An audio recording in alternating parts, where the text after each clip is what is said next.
Welcome back to News Channel 9 at 6. The next time you open up a bag of M&Ms, be sure to check the backside to see if it's made just down the road. 550 full-time employees work at the Cleveland Mars plant, turning out millions of chocolate candies a day.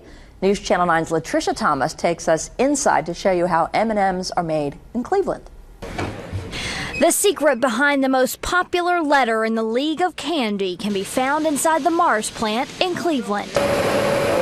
To make the 300 tons of milk chocolate used to make these M&Ms every day, 13 truckloads of sugar are pumped into the plant a week.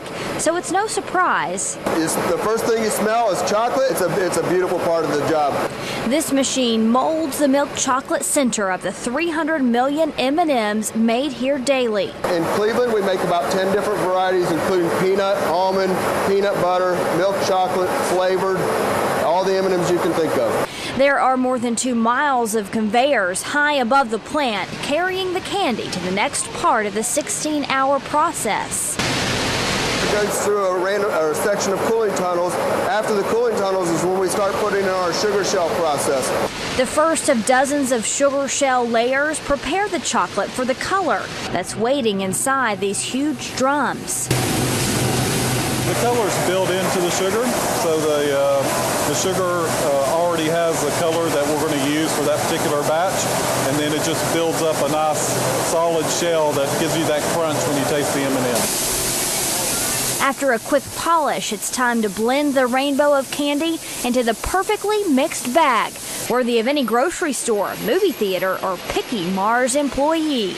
We'll always go and pick up a bag of M&Ms and make sure it's made in Cleveland. If they're not made in Cleveland, they won't buy it. So what makes an M&M an M&M? It's the M, of course, but that part of the process is so cool, we can't even show you how to do it. Creating the classic candy that's promised to melt in your mouth, not in your hand, for 3 decades. Made first production in 1979, and we've been making delicious chocolate ever since. For Made in Cleveland, I'm Latricia Thomas. The Cleveland plant also makes Twix candy bars in the Cleveland plant and is getting ready for Halloween season, their busiest time of the year.